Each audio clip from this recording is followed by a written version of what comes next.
Hello everyone, my name is Elzahh and today I'm doing my April wrap-up.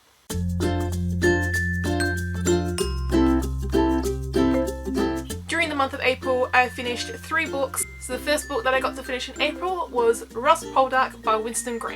This one is part of the Poldark series. I recently watched Poldark over Easter. My mum and I marathoned it and I absolutely love the story of it. I love the new 2015 version. I can't wait for season 2 and I just really wanted to pick up the book. I wanted to see how much of a good adaptation it was to the book. The series covered over the first 2 books and this is book 1. I really enjoyed it. It was fantastic. I loved seeing the bickering between Judd and Prudie. It was hilarious and Elzahh is just so much more lively in this than what she is in the TV show. I just can't wait to pick up the next book. The next book is called Elzahh and it's assuming it's mostly about Elzahh. I loved how when you were reading this, you were reading it as a third person and you were transitioning through different people. The scenery and Cornwall itself was like another character in this story. It was beautiful and I just loved it. I can't wait to read the others. And I gave this one a 5 stars on Goodreads. The next book that I read in April, I received during April. I really was after this book for a while. It came out on March 3rd, World Book Day, and as I was trying to look for it everywhere, I couldn't find it and I've been searching for it. And one of the lovely people in the book community on Instagram that I follow, Amanda Ray, who was from the Bookish Hollow on Instagram, she was so nice enough to send me a copy of it because she had quite a few, I understand, and I was so thankful to her. So thank you so much, Amanda, for sending this to me. But anyway, the book that I'm talking about is Kindred Spirits by Rowell. This is the first Rowell book I had ever read, and it's only like a short little novella. It's very, very small. It's only like 60 something pages, I think. It's not very long. It only took me about an hour or so to read it. It's basically like a fan story of Star Wars. It's a fan's experience of the latest Star Wars movie and all the high expectations of lining up for this movie. And it's really quite funny. I loved it. I loved everything that happened in it. I loved Rowell's writing style. Her characters were just so likable. I wish it was longer. I wish it was a full book because I would read the next 2 days after this and see what happens with these characters and whatnot. But it was fantastic. I loved it. It's bloody brilliant. I gave it 5 stars on Goodreads. I wish it was longer, I really do, but it has a special place in my heart just because I can relate to it so much, being a fangirl myself. And not just for Star Wars, I mean I like Star Wars and everything, but for like the Hunger Games movies and Twilight and Marvel movies, I'm that person that will, if I have the chance, I will line up for a midnight viewing and line up for hours. I did for a lot of the Hunger Games movies. I even marathon the Hunger Games movies in the cinema. I paid to marathon them all, and then when I got to the last one, I was so tired I could barely watch the last movie, me and my friends. So I can relate to it and the way you want it to be and how it actually is in real life. The experience is really quite funny and Rowell really did capture that experience. So I loved it. If you have a chance, pick it up and read it. It's fantastic.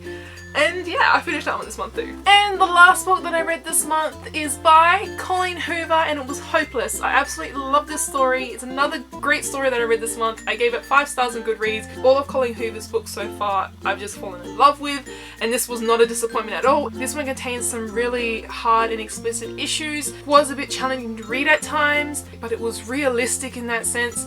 And it tackled more than one difficult real life issue that is out there. I loved how she handled it. She handled it delicately, but also didn't hold back the reality of it. It wasn't sweetened to a point where it felt so made up. It was quite shocking at the parts where it needed to be, but not so explicit where it was just horrible to read. It was realistic. It had all the emotions and gave you all the feels that you needed to feel with a story like this, and just well done, Colleen Hoover, just well done. It was fantastic, and I've just ordered Losing Hope, so fingers crossed. I know that Losing Hope is Holder's point of the story. I want to see how he dealt with this whole situation, and I wanted to see it all play out in his head.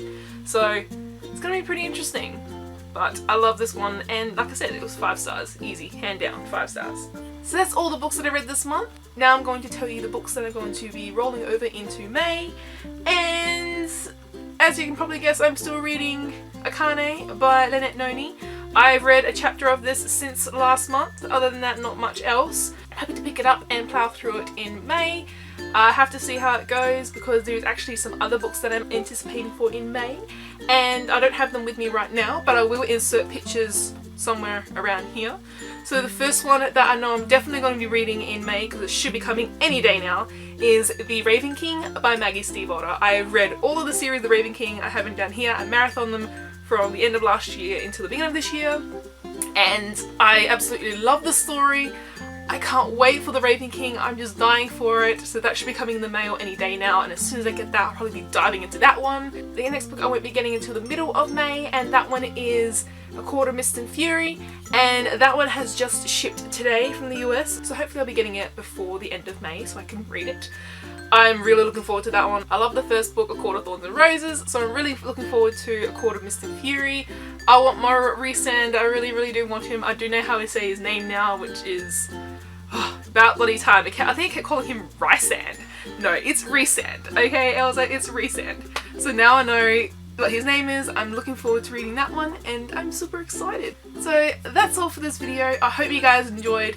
Let me know in the comments below what you read in the last month, or what you're going to be reading in May. I really want to know what you guys are up to. If any of you guys are reading The Raven King or A Court of Mist and Fury, I bet a lot of you are. From what I understand, there are a lot of people's highly anticipated reads for May, so I'm looking forward to finding out everybody else's opinions and watching some reviews. I don't know if I'm going to be doing any reviews or anything for it, but we'll just have to wait and see. So that's about it. Check out my social links down below. Don't forget to give this video a thumbs up if you enjoyed it. Subscribe if you want to see more future videos. And that's about it. So on that note, I hope you guys have a fantastic week, and I'll see you guys next time. Bye!